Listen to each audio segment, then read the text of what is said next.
Chapter 7, Sticky Notes. This is page 162. Okay, so the case study here is about fracking, and you may have heard a lot about fracking in the news. And so we will come back to fracking again in chapter 19, but this central case study is a really good explanation of fracking, so we're going to learn it here as well, and you'll be tested on it here also.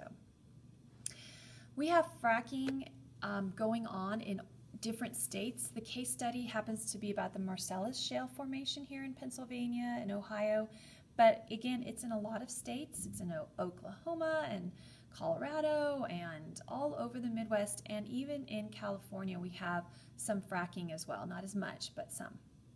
Okay, so the technical name is hydraulic fracturing, and this particular case study is for natural gas, but in California we also can do it for petroleum oil. Natural gas is the cleanest fossil fuel, and so a lot of places try to use natural gas more to minimize their emissions of greenhouse gases and air pollution. So the positives of fracking is that if we have more supply of natural gas, the cost goes down, so it makes it cheaper. We can reduce coal use by using natural gas for our power plants instead of coal, and that's great because coal is really terrible for the environment. Natural gas is better than coal, and so reducing coal use is better. We employ a lot of people by fracking, and then money for landowners. So if you are a farmer in Kansas and you have a piece of land where there's natural gas, you could get tens of thousands of dollars from the natural gas companies to come in, and for a lot of poor farmers this is a lot of money. Here are the negatives and why we are concerned in the about the environment and about people's health from fracking. So when fracking went in, it was exempted from NEPA, which is a law that says that you have to do an environmental impact statement before you're allowed to drill on public land. It's also exempted from the Safe Drinking Water Act. So when we allowed fracking initially, back about 10 years ago or 12 years ago, it was written that it was exempted from those laws. Companies use different chemicals, and we don't know what those chemicals are because they don't have to tell us what they are. And so you might be a farmer that got paid to frack on your land, but then your well water gets contaminated with natural gas, and you can light it, actually your well water on fire, or chemicals that can cause cancer and kill you. In some places, some places have had radioactive wastewater, so pools of radioactive wastewater. That's not great for the people living around them. They have found now that there has been a dramatic increase in earthquakes in places that never had earthquakes before, like Oklahoma has a lot of earthquakes now. They never did before, and so the scientists are saying it's from fracking, and the fracking companies are saying, no, it's not. And then by law, the companies don't have to disclose the chemicals that are used. So we're not even sure what to check for in well water, see if those chemicals are present if we don't even know what they are. So that's a problem for people's health. So this figure in caption is really good to explain how fracking is done. So again, read through and memorize the caption and understand all of the different parts of how fracking is used. All right, going on to page 165. Here's Garrett Hardin's Tragedy of the Commons. So we talked about this with an activity in chapter 1, but let's go through the sticky notes because this is where it is in your book. So basically, Garrett Hardin wrote an essay, and he said that unregulated use of a resource leads to its depletion. And so some examples of commons are rangeland, which is really what the essay was about, oceans for food, air, and water in terms of pollution or water use, like with a drought, forests for lumber.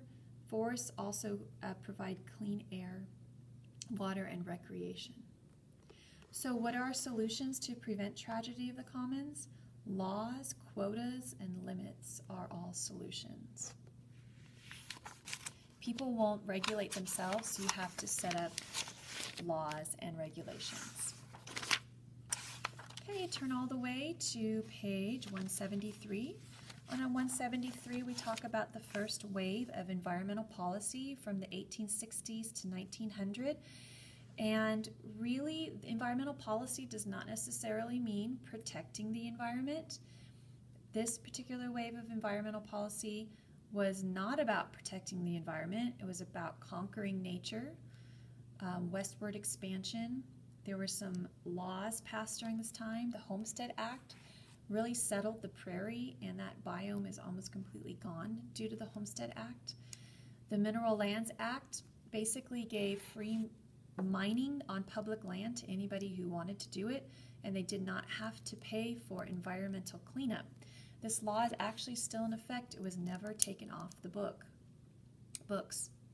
And then basically the Timber Culture Act said cut down the forests. And really, we had no idea that we could destroy nature at this time. That we thought it was so infinite that we really wanted to expand our economic power and our power in the world as United States. And we did, but we also did a lot of damage to the environment, but we really had no idea that we could do that much damage just because it just seems so vast. Okay, so the second wave of environmental policy, first up here, Rachel Carson in Silent Spring, the book that she wrote about DDT. So the second wave of environmental policy aimed to mitigate the problems of the first. Mitigate is to fix. So this is when people started preserving land. They're like, oh, the forests are almost gone in the prairie. That's gone. And so what's left? Let's preserve what's left. And so that's what they started doing in the early 1900s. And that was a really great movement. Then the third wave is our modern wave, and this is really where a lot of laws to address pollution came into effect, like the Clean Water Act, the Clean Air Act, also the Endangered Species Act. We banned things like DDT, which Rachel Carson wrote about. Okay, on this page right here, know about the Cuyahoga River. Basically, this is a river in Ohio that caught fire several times and really brought to light that industry should not be dumping chemicals into bodies of water anymore because they catch on fire and it's really not good. So it really addressed the issues and it brought it to the forefront, and it gave the Congress the impetus to pass laws to help protect the environment. Okay, so a couple that they passed at this time, or one of them that they passed was NEPA, which is the National Environmental Policy Act. That was part of our case study. And basically it said that if you are going to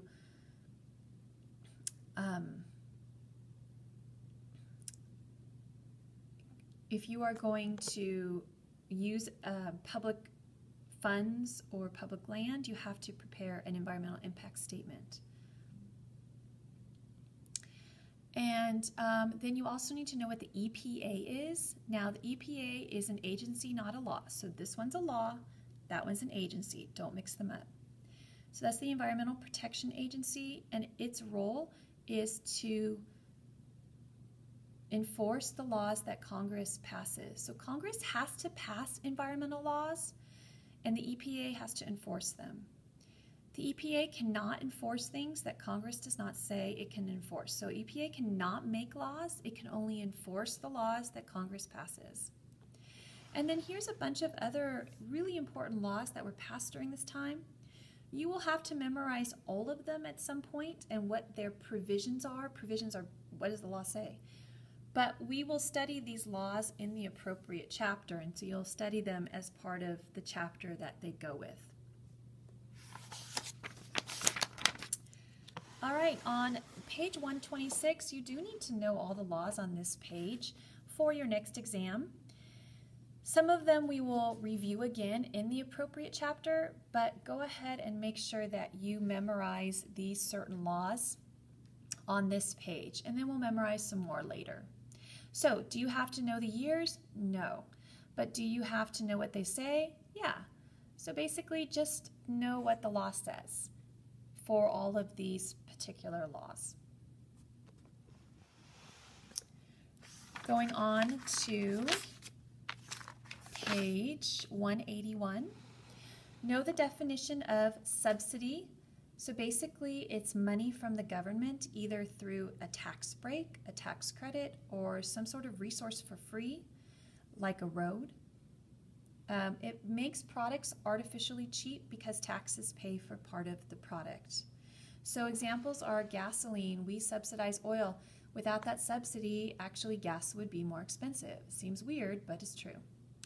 We subsidize corn, wheat, and soy, so actually products made with corn syrup are cheaper than they should be. So sodas are cheaper than they should be, than the real cost of what it takes to make that product. It's part of the reason why a lot of people think we have a high obesity rate is that the unhealthy things are cheaper than the healthier things because the unhealthy things are subsidized. Coal roads for logging. So basically these roads that are built through the national forests are called fire roads for firefighting, but really the loggers use them for free. So one example of a good subsidy that is good for the environment are things like solar panels, which we call photovoltaic cells in this class. In California, if you put them on your house, you get a nice rebate on your taxes. So there can also be good subsidies as well for the environment. But a lot of these are actually really bad for the environment. This last one is a good one. Let's talk about cap and trade on page 183. Cap and trade is known as marketable emissions permits, but everyone calls them cap and trade. So basically this is a way for companies to reduce their pollution. We set a law that says in the Clean Air Act, you can only emit 2 tons of pollution an hour from your coal power plant.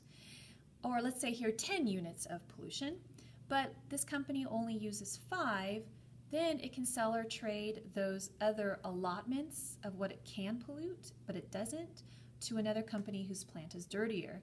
So let's say another company also is given 10 units that they're allowed to pollute, but they are more than 10, so they can buy the other 5 and they can actually pollute 15.